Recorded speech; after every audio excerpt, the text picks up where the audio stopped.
سؤال ممكن ما يكونش جه في بالك قبل كده، بس انت مش واخد بالك ان ده من اهم الاسئلة اللي لازم تسألها لنفسك. اهلا بكم، معكم نانسي شعبان في الحلقة الاولى من بودكاست نقطة تحول. والنهاردة هنتكلم عن سؤال ممكن يكون بسيط في شكله ولكن بيحمل معاني عميقة، والسؤال هو: انت محتاج ايه؟ السؤال ده ممكن يبان سهل، ولكن لو فكرت فيه بجد هتلاقي نفسك وقفت قدام رحلة طويلة من البحث عن ذاتك وعن حقيقتك، عن أحلامك، عن كل حاجة ممكن تدي لحياتك معنى. تعرف إيه عن الاحتياجات؟ الاحتياجات مش مجرد حاجات مادية، ولا مجرد طموحات بنسعى ليها بدون تفكير. الاحتياجات الحقيقية هي اللي بتخلي الإنسان يحس بالسلام الداخلي، بالرضا، بالإحساس إنه في المكان الصح، بيعمل الحاجة الصح مع الناس الصح. المشكلة مش إننا مش عارفين نجاوب على السؤال، المشكلة إننا ساعات بنكون مشغولين وبإننا نكمل الطريق اللي كل الناس ماشية فيه، لدرجة إننا بننسى نقف ونسأل نفسنا: هل أنا ماشي في الطريق اللي يناسبني بالفعل؟ طيب، خلونا ناخد الموضوع خطوة بخطوة كده. أول حاجة محتاج تفكر فيها هي نفسك. ايه اللي بيخليك تحس بالراحة؟ ايه اللحظات اللي بتحس فيها فعلا بالسعادة الحقيقية؟ هل هي لما تكون لوحدك ولا لما تكون وسط ناس معينة؟ وهل السعادة دي عندك في الإنجاز ولا في الهدوء ولا في المغامرات ولا في الاستقرار؟ محتاج تفكر بعمق وتبدأ تفهم نفسك، بعيد عن توقعات الناس، بعيد عن كل الأفكار اللي اتزرعت في دماغك من الطفولة. الحقيقة هي إنك الوحيد اللي تقدر تحدد انت محتاج ايه عشان تحس إنك عايش بالطريقة اللي فيها توازن حقيقي. بعد كده نيجي للعقل.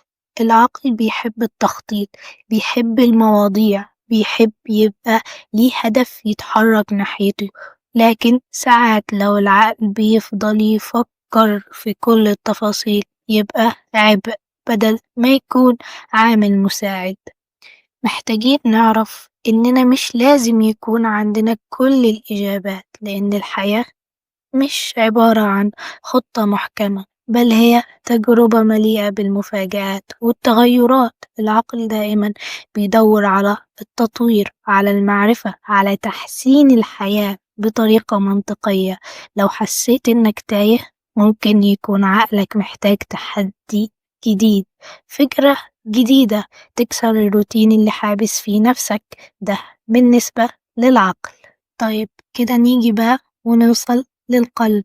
القلب هو اللي بيحرك مشاعرنا، هو اللي بيحدد احتياجاتنا العاطفية. محتاج تحب، محتاج تبقى وسط ناس بيفهموك، محتاج تحس بالأمان، محتاج علاقة تديك الدفء وتساعدك تشوف الحياة بشكل أفضل.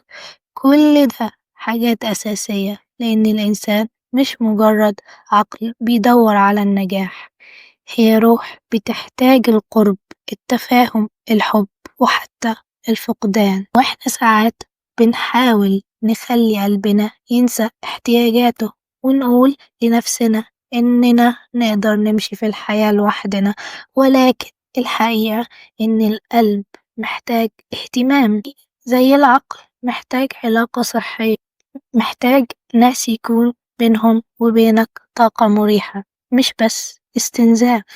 وأخيرا، أحلامك. هل الحلم اللي بتجري وراه هو حلمك الحقيقي، ولا هو مجرد حاجة تعلمت إنك تسعى ليها لأن المجتمع شايف إنها مهمة؟ طيب، ساعات بنعيش حياتنا كلها نحاول نحقق حاجة معينة، ولما نوصل ليها نكتشف إنها مش اللي كنا محتاجينها. طيب ليه؟ لأن الأحلام مش مجرد هدف. الأحلام هي اللي بتحدد شكل حياتك، هي اللي بتديلك الشغف، هي اللي بتخليك تكمل حتى لو الطريق صعب. فكر كويس، هل حلمك يشبهك؟